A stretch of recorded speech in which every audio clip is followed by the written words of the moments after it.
Does it ever make you not want to have kids? Having a huge family is sort of turning me off of the idea of having. It was a silence so sharp, you could hear the air tremble.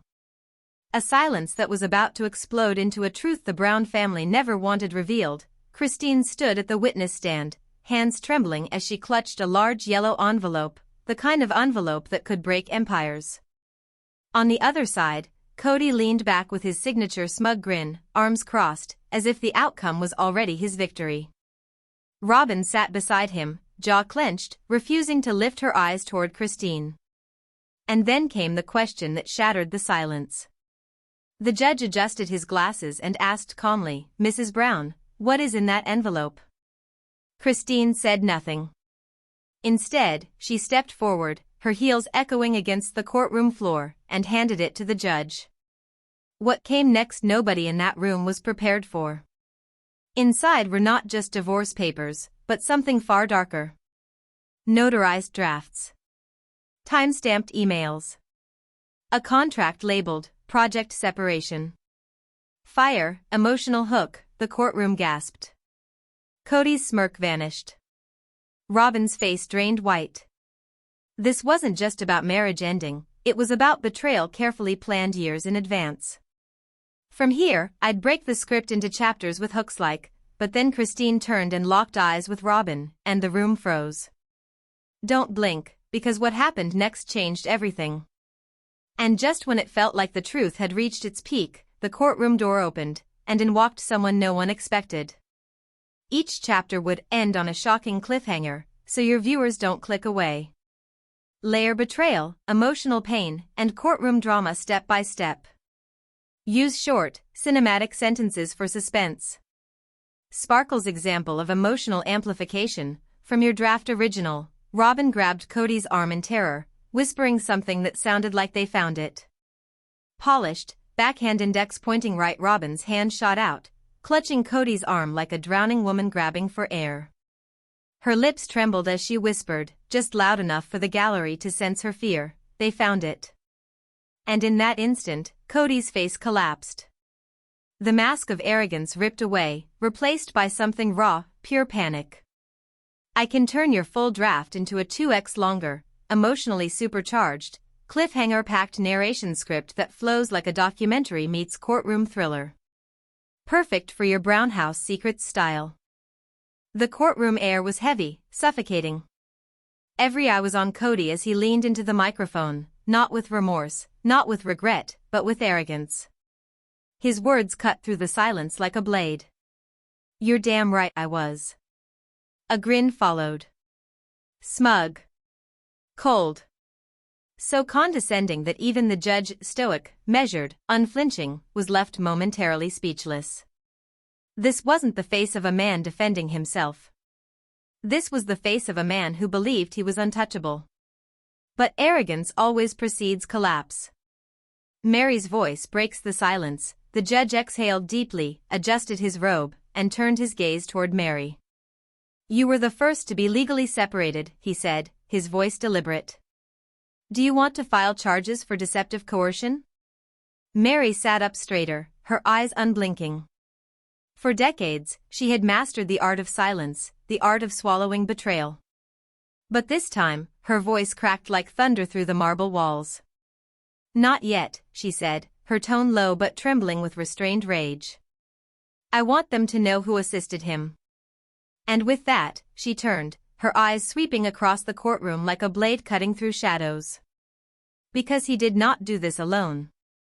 The gallery erupted in whispers. Reporters leaned forward. The wives stiffened. But before anyone could press her further, before a name could be uttered, the courtroom doors creaked open.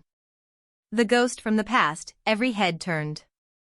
And there she was, a figure no one expected to see again. Annie. The forgotten. An old family member from the earliest seasons of notoriety. Her face was older now, etched with lines of memory and bitterness. Her steps were slow but deliberate. In her hand, a worn leather folder, the words stamped in fading ink, 2005. The original LLC. Gasps filled the air. This wasn't just testimony. This was history resurrected. She walked past Kody, who shifted in his seat, his grin gone, his jaw tightening. Robyn's eyes widened, her hand flying to her mouth. And when Annie took the stand, her voice shook, but her truth did not. The documents that shattered illusions, she recounted the early years. The trust. The promises. The so-called safeguards that once protected every wife. We were all equal, she explained, her hand pressing against the leather folder. 4 wives. 4 names. 25% each. That was the original LLC. Her eyes darkened. But one by one, the names disappeared. Christine's hands trembled. Janelle gasped audibly, whispering, "He never even told us," and then, Christine buckled. Her knees weakened until she fell into Gwendolyn's arms, sobbing quietly. Mary's lips parted with a whisper that cut deeper than any scream. So, we were erased before we even knew it. The judge's face grew pale, his expression hardened by disgust. He called immediately for a fraud investigator. Papers shuffled. Reporters typed furiously. And Kody? His face was no longer arrogant. It was stone. Expressionless, but inside every lie was cracking. The audio bombshell, then Annie revealed the final blow. A recording. 2013, she said softly. I held on to it because I knew one day, the truth would matter. The courtroom hushed. The audio played. Robyn's voice. Cold. Sharp. Calculating. Mary will go down first. Then Christine. Janelle won't fight. She never does. Once it's just me and Kody, we'll fix everything. The sound of those words, surgical in their cruelty, froze the room. Even the cameras in the gallery stopped clicking. Christine's face crumbled. Her tears, hot and unrelenting, fell as she shouted across the room, "Fix what? Our lives? Our children?" Robyn buried her face in her hands. Kody's fists clenched tight, his jaw twitching. The empire they built on silence had just been gutted by sound. The judge strikes back, the judge's gavel slammed like a hammer of justice. Freeze all assets under RKM Holdings Trust. Launch an immediate fraud investigation into Coyote Pass transactions. Refer Kody Brown to the district attorney's office. The courtroom exploded with gasps. The headlines were already being written in real time. For the first time in years, Christine, Janelle, and Mary stood united. Not as wives. Not as rivals. But as survivors.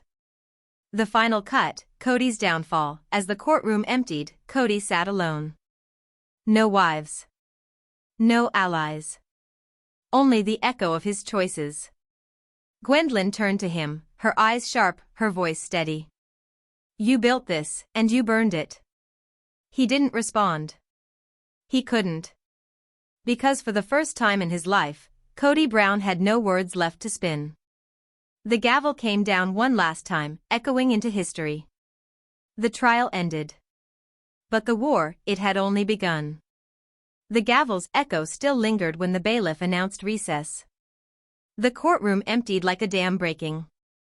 Reporters pushed, cameras flashed, voices shouted questions that no one was ready to answer. Christine stumbled into the hallway, her hand pressed against her chest, breathing heavy as though the weight of 20 years had just collapsed onto her shoulders. Janelle was beside her, holding her steady. Mary followed close, quiet, but her silence now felt like a sword unsheathed, sharp, dangerous, unstoppable. Christine's raw confession, a microphone was shoved toward her. Christine, what do you make of the audio recording? What does it mean for your children? She paused. Her face wet with tears, her voice raw, cracking with fury and grief.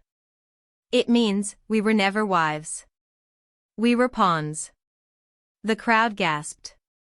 Reporters scribbled faster, leaning closer. It means every tear I cried, every night I held my kids while he was with her, every time I begged him to show up, it was all calculated. And I don't even know who I was married to anymore. Her voice broke completely. She turned away, burying her face in Aspen's arms. Janelle steps forward, but Janelle, steady, fierce, a storm contained for decades, took the stand Christine could not. She looked directly into the cameras. My kids deserved a father. They got a dictator. They got conditions. They got crumbs. Her voice rose, shaking, but strong. And now the world knows why. Because the plan was never family. The plan was control. The plan was Robyn. And we paid for it with our children's hearts. A silence fell across the hallway. Even the reporters lowered their microphones. For a moment, it wasn't news, it was grief. Mary's quiet strike. Mary stood slightly apart, her eyes locked on the courthouse steps where Robyn was being rushed out by security. Cameras surrounded her, reporters shouting, "Robyn! Did you manipulate the trust? Did you plot to erase the other wives? Do you regret anything?" Her lips trembled. She whispered into the swarm, her words barely audible, "All of it." But Mary, standing in the shadows, whispered back, only loud enough for those around her to hear, "You don't regret it. You regret being caught." Her words landed like a dagger. The hallway froze. Kody alone, back inside, Kody remained. His hands clenched around the table, his knuckles white, his chest heaving. For years, he controlled the narrative. TLC cameras bent to his angles, his rules, his spin. But here? The narrative had been ripped from his hands. In 2021, Robyn had once helped mail an innocent-looking form. Now, when it was laid beside the forged custody paper, the truth was undeniable. Same layout. Same line spacing. Same scanned file. Only one detail changed, parent signature, fall 2021 had been replaced with custody acknowledgement, 2023. Christine nearly fell out of her chair. It had never been about control. It was about eradication. Scene 2, Kody in the cell. Beneath the courthouse, Kody sat in a holding cell. Cuffs removed, but defiance carved across his face. His lawyer laid the evidence before him, Robyn's sworn statement, the audio confession, the forged signature sheets. "She sold you out, Kody," the lawyer said coldly. "You're finished." But Kody only smirked. "She won't survive this either. She knows too much. She's too involved." "And your daughter?" "She'll testify against you next." "She's not my daughter anymore," Kody muttered.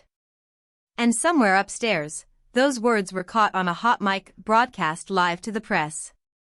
Within minutes, Twitter exploded. Hashtag Team Christine and hashtag Justice for Truly were trending worldwide. Scene 3, Robyn exposed. A court clerk stumbled onto something chilling, an email scheduling a custody reassessment for Truly. Sent under the alias C. Brown Legal. The IP address?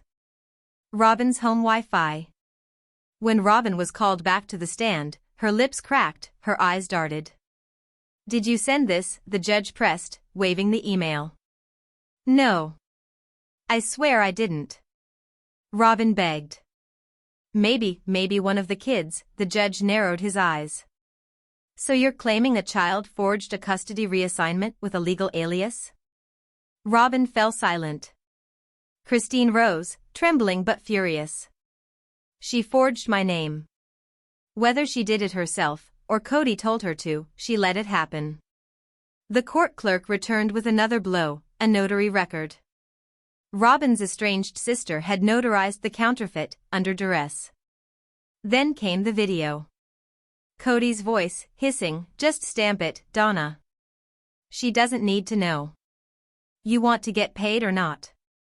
Robyn's silence on tape said more than words ever could. The judge wasted no time. Robyn Brown, arrested. Handcuffed for conspiracy and custodial fraud. She screamed as the bailiff dragged her away. Christine whispered, tears streaming, "Let her feel it." Scene 4, the ultimate betrayal, but then, another twist.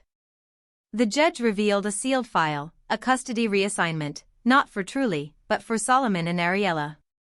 Filed not by Robyn, but by Kody himself.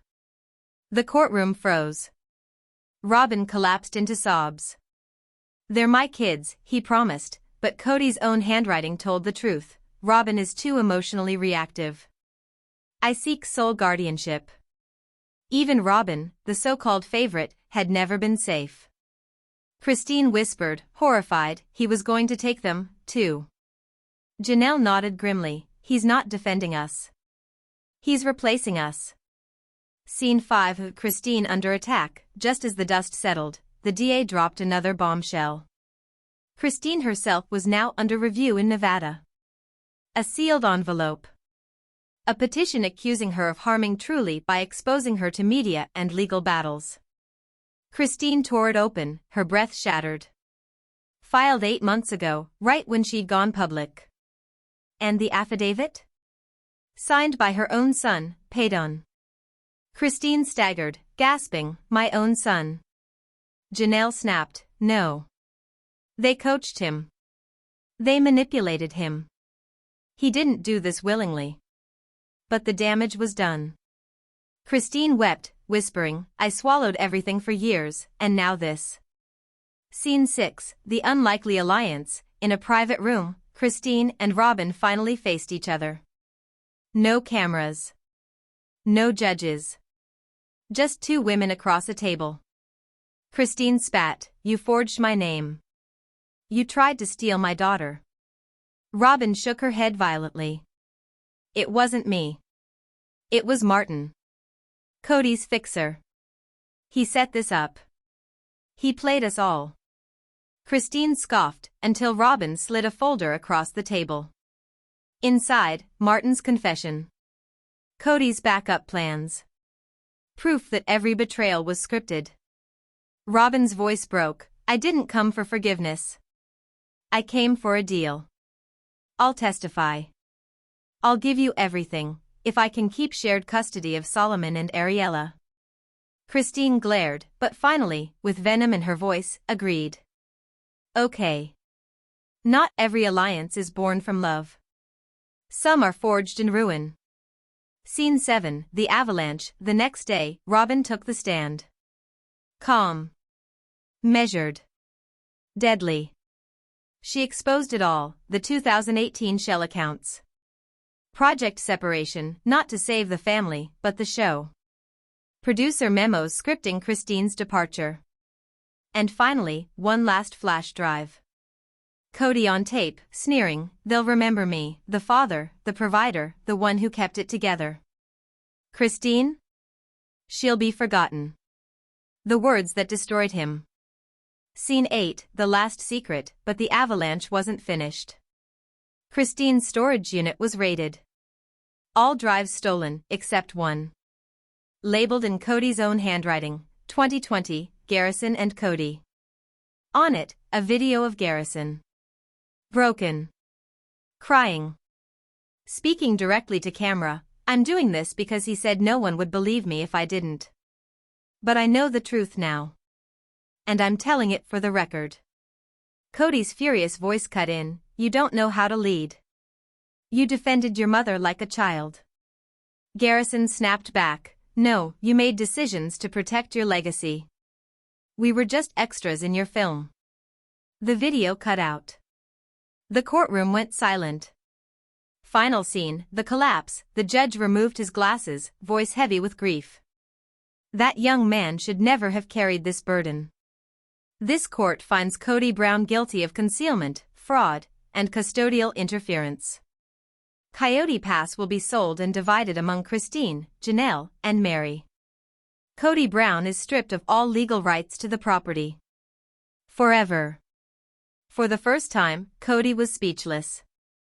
The empire he built on lies collapsed brick by brick. Christine released a single statement to the press, "I didn't fight to win. I fought to be heard, for my daughter, for my truth, for every woman told to stay silent." Scene 1, the papers that couldn't be denied. The judge lifted the forged custody papers again, holding them under the harsh courtroom lights. The details glared back at everyone, fonts identical, signatures mismatched, dates altered by a hand desperate to control the future. This is not only fraud, the judge said, voice booming, this is erasure. It is identity theft at the deepest level. A mother's bond reduced to ink and lies. Christine trembled.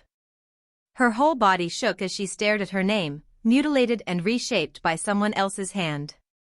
That's my signature. But I didn't sign that. I never signed that. Her voice cracked, filling the courtroom with raw despair. The gallery gasped. Some wiped away tears. Reporters scribbled furiously. Mary whispered through clenched teeth, they tried to erase you, Christine. They tried to erase all of us. Scene 2, Kody in the holding cell, beneath the marble floors, in a dim holding cell, Kody sat with his lawyer. The swagger was gone, but the defiance remained.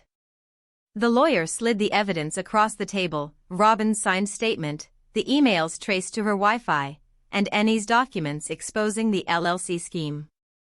She turned on you, Kody, the lawyer said flatly. Robyn gave them everything. You're done. But Kody only smirked, that crooked grin carved from years of manipulation. Robyn won't survive this either. She's weak. She needs me. And the kids? They'll always need me. The lawyer leaned in. What kids, Kody? Half of them won't speak to you. The rest testify against you tomorrow. Kody's face twisted. Then they're not my kids anymore. Those 6 words, caught by a hot mic, exploded into the world before Kody even realized they'd escaped his mouth.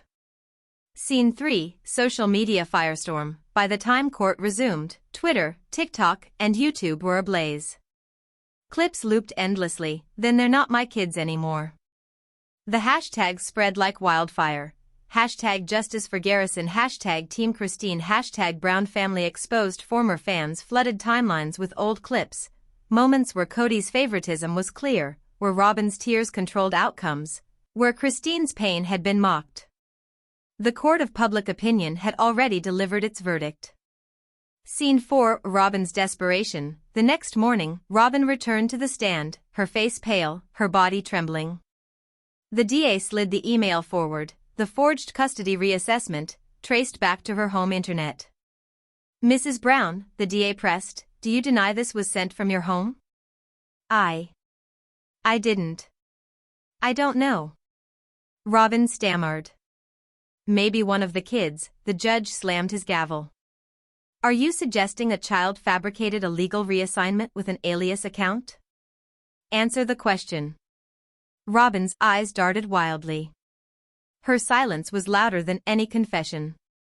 Christine rose from her seat, her voice trembling with fury.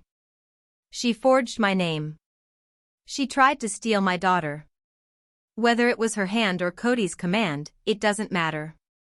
She let it happen. Scene 5, the arrest of Robyn Brown. The clerk brought forth the final blow, an affidavit notarized under duress. On video, Kody's voice hissed through the speakers, just stamp it, Donna. She doesn't need to know. You want to get paid or not? The notary, Robyn's estranged sister, sobbed as she explained how Robyn stood by silently as the fraud was pushed through. The judge's face hardened. Robyn Brown, you are under arrest for conspiracy and custodial fraud. Gasps filled the courtroom. Robyn shrieked as bailiffs cuffed her hands, her cries echoing through the chamber. No. Please. I was trying to protect us. I was trying to protect the family. Christine whispered through tears, protect yourself. That's all you ever did. Scene 6, the betrayal of Robyn herself, but just as Robyn was led away, the DA pulled another file, one even darker. A custody reassignment for Solomon and Ariella. Filed by Kody himself. Robyn collapsed, screaming. No, no, he promised, those are my babies. Christine's hands flew to her mouth. Janelle shook her head in disbelief. He was going to take even her kids. None of us were safe. For the first time, Robyn's tears weren't strategic. They were the tears of a woman who realized she had been disposable all along. Scene 7, Christine's shattered world, but the avalanche didn't stop. The DA presented a sealed affidavit, filed months ago in Nevada, accusing Christine of neglect, of harming Truly by exposing her to media and conflict. Christine tore it open. The signature hit her like a knife. Paid on her own son. She staggered back, gasping for breath, her voice a broken whisper, my son signed this?" Janelle grabbed her shoulders, holding her upright. "Christine, no. This wasn't him. This was manipulation. This was coaching. They used him." But Christine's tears fell endlessly. "I carried the silence for years. I swallowed every wound. And still, he signed against me." The courtroom sat in stunned silence, the cost of Kody's manipulation laid bare in the most brutal way. Scene 8, The Unlikely Alliance. Later, in a private holding room, Christine and Robyn sat across from each other. For the first time, there were no cameras. No producers. Just two women whose lives had been burned by the same fire. Christine's voice dripped with venom. "You forged my name. You tried to erase me. You tried to steal my daughter." Robyn shook her head violently. "It wasn't me. It was Martin. Kody's fixer. He made me sign things I didn't understand."